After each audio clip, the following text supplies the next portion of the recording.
I spent years trying to earn her love. I wasn't her real mother, but I gave her everything, my time, my patience, my heart. I thought we had built something unbreakable. But one morning, while scrolling through social media, my heart stopped. There she was in a white wedding dress. My stepdaughter. Married. Smiling with strangers. And I hadn't even known she was engaged. No call. No message. No seat saved for the woman who raised her. I felt every picture stab through me like a knife. The girl I loved like my own had erased me, not just from her wedding, but from her life. That day, I didn't cry. I didn't scream. I just walked into her empty room, looked around, and decided to take back everything I had ever given her. The morning it happened felt like any other. The kettle whistled softly in the kitchen, the radio hummed a song I didn't care for, and the sunlight slipped through the curtains the way it always did, calm, familiar, safe. I remember thinking how peaceful everything felt, before the storm broke my heart in half. I was drinking tea when my phone buzzed. A notification. Just one. I opened it, expecting some random ad or a message from an old friend. Instead, I saw her, my stepdaughter Lila, wearing a white wedding dress, standing next to a man I had never seen before. Her smile stretched wide, her eyes full of joy. For a moment, I thought it was a joke. Some kind of photo shoot, maybe. But then I scrolled down. Congratulations to the beautiful bride. You both look amazing. Comment after comment, hundreds of them. And that's when I realized it was real. My stepdaughter had gotten married. And I had found out with the rest of the world. I stared at the photos until the phone slipped from my hand and hit the floor. My chest tightened. I couldn't breathe. I had been in her life since she was 7. I'd brushed her hair for school, stayed up with her when she was sick, held her when she cried about boys who broke her heart. I was there for everything, except her wedding. That day, the house felt colder. Every corner carried memories that now felt poisoned. The photo frames on the walls, all those smiles, all those family moments, looked fake now, like souvenirs from a life I was never really part of. When her father came home that evening, I showed him the pictures. He froze. His face went pale. When did this happen? 2 days ago, I said quietly. 2 days, and she never told us. He sat down slowly, like the truth had weight. Heavy, unbearable. She promised she'd tell us when she was ready, he whispered. Maybe she thought. I cut him off. She thought what? That we didn't deserve to know? That her wedding day was better without us? He didn't answer. And maybe he didn't have to. We both knew the truth. She'd chosen to erase us. That night, I couldn't sleep. I scrolled through every photo, every video of her wedding. She looked radiant, glowing, surrounded by people I'd never met. Not a single trace of me or her father. No mention. No tag. No memory that we ever existed. My heart didn't just ache, it burned. Not from anger, but from the cruel realization that I had been temporary in her story. A placeholder until she could rewrite her life without me in it. I went to her old room. Everything was still there. Her books, her clothes, her perfumes, even the pictures she hadn't bothered to take with her. I stood there for a long time, letting the silence answer questions words never could. I wanted to scream, to throw everything away, but I didn't. Instead, I sat on her bed and whispered, "You could have just told me you didn't need me anymore." Days turned into weeks. No call. No apology. Not even a text. People in town started talking, the kind of whispers that sound polite but cut deep. She must have had her reasons. Maybe her stepmother wasn't close to her. Every word was a small humiliation, another reminder that love, when given to the wrong person, can make a fool of you. Her father grew quiet too. He still loved her, I could see that, but he didn't defend her anymore. Maybe he couldn't. Maybe even he felt betrayed. One afternoon, I went into her room again. And this time I didn't cry. I looked at everything she'd left behind, her furniture, her posters, her expensive things, and I realized something simple, something cold. All of this belonged to her because of me. I was the one who'd helped her when her real mother abandoned her. I was the one who'd built this home. I was the one who made sure she had everything she wanted. And now she had everything, except me. The decision came to me quietly, like a whisper I couldn't ignore. If she could erase me from her life, I could erase her from mine. The next morning, I called an agent. "I want to sell a house," I said. He asked for the address. I gave him hers. When the papers were signed, I didn't feel guilt. I felt peace. Because this wasn't about money. It was about closure. That house had been a symbol of love, my love, and she had turned it into a monument of betrayal. Selling it wasn't revenge. It was release. Weeks later, when she finally called, her voice shook with disbelief. You sold my house? I stayed calm. Our house. The one I paid for. The one you walked out of without looking back. How could you do that to me? She cried. I took a breath. You did worse, Lila. You pretended I didn't exist. There was silence on the line. Then, for the first time, she didn't have words. I hung up, not out of anger, but because I was done begging for love from someone who didn't want to give it. That night, I sat by the window, watching the streetlights flicker. I thought about the years I'd spent loving her, the sacrifices I made, the moments I'd lost. And for the first time, I didn't feel bitter.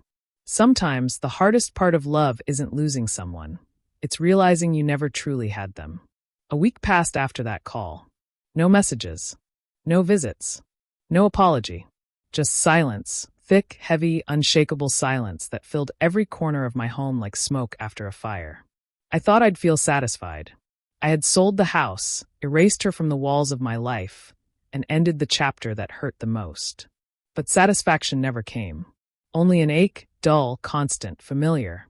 The kind that sits deep inside your chest and reminds you of everything you once loved. Every time my phone buzzed, my heart still skipped. Every time I checked the mail, I still half expected a letter with her handwriting on it. But nothing came. Until one night, there was a knock at the door. I froze. It was late, almost midnight, and the air outside hummed with quiet rain. I opened the door slowly, and there she was. Lila, my stepdaughter. She looked nothing like the glowing bride from those photos. Her eyes were swollen, makeup streaked, hair pulled back like she hadn't slept in days. She stood there trembling, clutching a small suitcase. Can I come in? She whispered. I didn't answer. I just stepped aside. The moment she walked in, the silence between us grew louder. The clock ticked, the rain tapped against the window, and neither of us knew where to start. She finally spoke. I didn't come to fight. Good, I said, keeping my voice calm. I'm too tired for that. She looked around, her gaze landing on the empty walls where her pictures used to hang. It feels different in here. It is, I said simply. She nodded slowly. You sold the house. Yes. Her lips trembled. That was all I had left. No, I said. That was all I gave you. Her eyes filled with tears. I didn't mean to hurt you. I just wanted my wedding to be simple, private. Private, I said, my tone sharper now.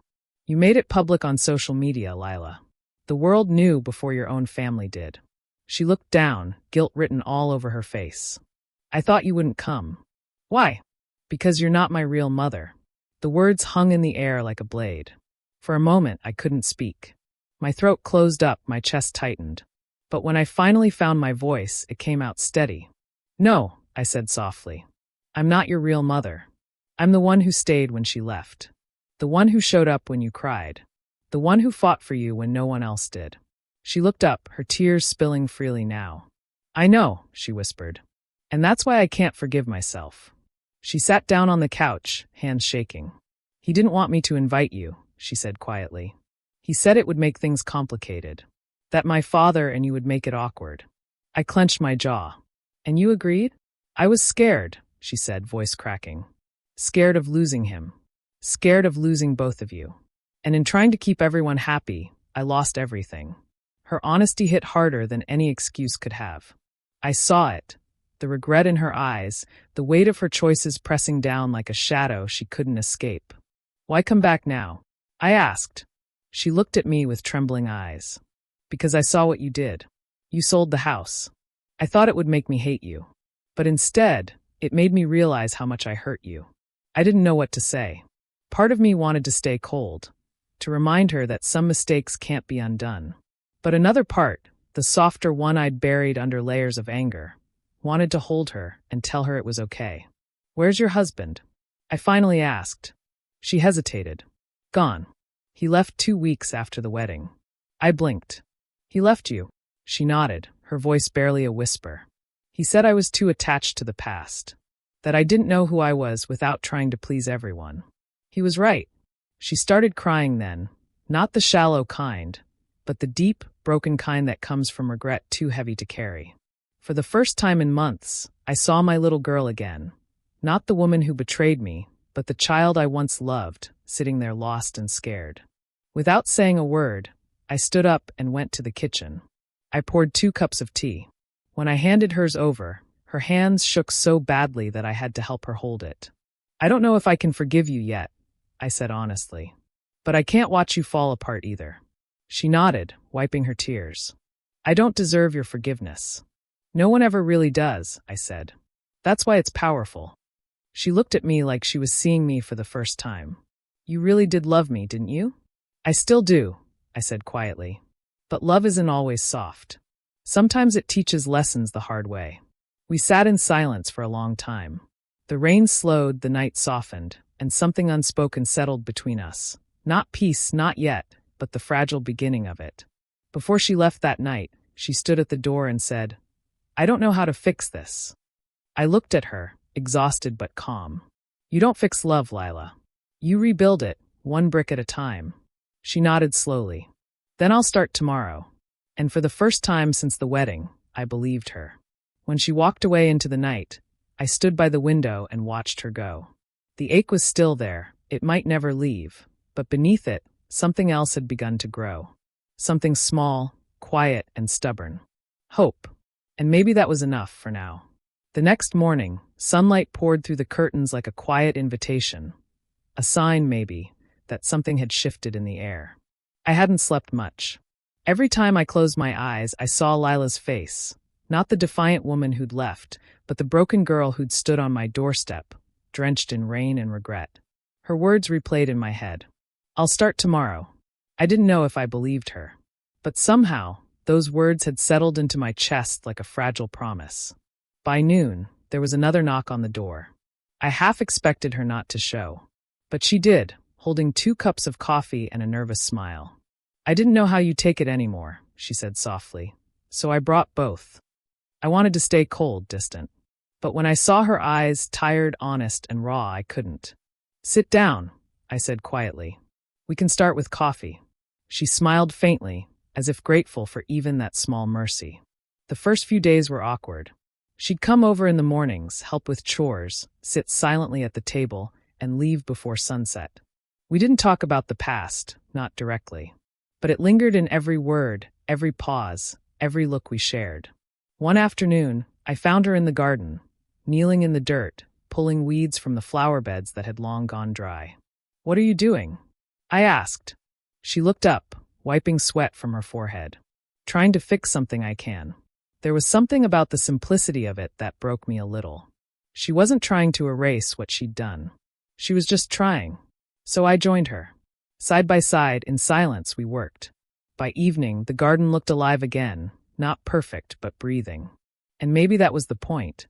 A few days later, she showed up with a small brown envelope. I've been working, she said. Part-time at a design studio. I saved some money. It's not much, but it's for you and Dad. I looked at her for a long moment before shaking my head. We don't need your money, Lila. I know, she said. But I need to give it. I took the envelope but didn't open it. Instead, I said, Do you know what I wanted most? She frowned. What? Not the money you took. Not the house you lost. I just wanted honesty. To be seen. To be part of your life, even when it wasn't perfect. Her lips trembled. I was scared you'd judge me. I sighed. You're my daughter. I was always going to judge you, but I was also always going to love you. Her eyes filled and she whispered, Then I don't deserve you. No one deserves love, I said softly. We just try not to waste it. As weeks passed, the distance between us began to fade. She'd laugh again, tell stories about her work, and sometimes stay long enough to help with dinner. It wasn't like before. It was better, deeper, more real. One evening, she brought an old photo album. Do you remember this? She asked, opening it on the table. Inside were pictures I hadn't seen in years. Birthdays, school plays, late-night dinners. In one photo, she was sitting on my lap, icing smeared across her cheeks, both of us laughing like the world couldn't touch us. She traced that picture with her fingers. I used to think this was what love felt like. It still is, I said quietly. We just forget sometimes. She smiled, tears glistening in her eyes. I don't want to forget again. One day, she brought a small box to the house. This was in my old room, she said. I thought you might want it. Inside was a silver bracelet, the one I had given her on her 16th birthday. I remembered engraving it myself. Family isn't blood. It's choice, she said softly. I used to wear it all the time, until the wedding. I couldn't look at it after that. I turned the bracelet over in my hand.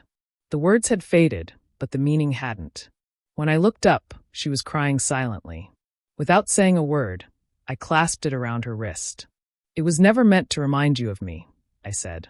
It was meant to remind you of us. She nodded, sobbing, and hugged me. And this time I hugged her back fully without hesitation. As days turned into months, peace slowly returned. She started spending weekends with us, helping around the house, sharing quiet dinners that felt like healing. Her laughter came back, softer now, like it had learned the cost of silence. Sometimes we'd talk about what happened, not with blame, but with understanding. She'd say, I don't know why I did it. And I'd reply, because we all break in different ways. One evening, she said something I'll never forget. Do you think we'll ever be like before? I thought for a long moment, then smiled. No, but maybe that's a good thing. Before, we loved each other blindly. Now we love each other honestly. Spring came early that year. The garden bloomed again, the same one we had rebuilt together. Flowers of every color swayed gently in the wind, like a quiet celebration of survival. We sat outside one evening, watching the sunset melt into gold. Lila turned to me and said, You know, I used to think you sold that house to punish me. But now I think you did it to save yourself. I nodded. I did it to let go of the pain. Some things have to burn before they can grow again. She smiled. Then I'm glad you did. Because now we have this. I looked around, the house, the garden, her face glowing in the soft light, and realized she was right. We had lost so much, but what remained was pure. That night, before going to bed, I passed by her old room, now freshly painted, her laughter echoing faintly inside. For the first time, it didn't feel empty. I whispered into the quiet, maybe we both needed to lose each other, to finally find our way home. And as I turned off the light, I felt something I hadn't felt in a long time, peace. Because forgiveness hadn't just healed her.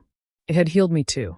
Time has a strange way of healing, not all at once, but in quiet, invisible ways.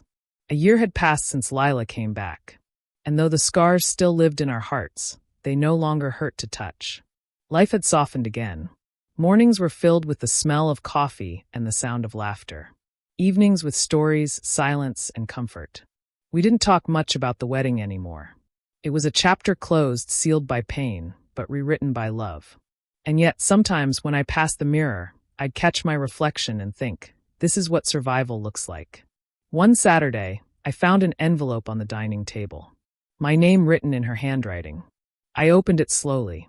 Inside was a letter. Mom, I got accepted to the university program in another city. It's for design and counseling. I want to help people express what they can't say, the way I never could with you. I'll be gone for a while, but this time, I won't disappear. I'll call, I'll write, I'll visit. I just hope you're proud of me. I read the words twice, then smiled, not with sadness, but with pride. Because this time, her leaving wasn't running away. It was becoming. When she came downstairs, suitcase by her side, she looked both nervous and excited. The same look she had the day she first called me Mom. You're really doing this, I said softly. She nodded. You think I'm ready? You were always ready, I said. You just needed to believe it. She smiled, her eyes glistening. You're not angry? I shook my head. No, because this time you said goodbye. She hugged me tight, tighter than she ever had before, and whispered, I'll make you proud. You already have, I said. After she left, the house felt quiet again, but not empty.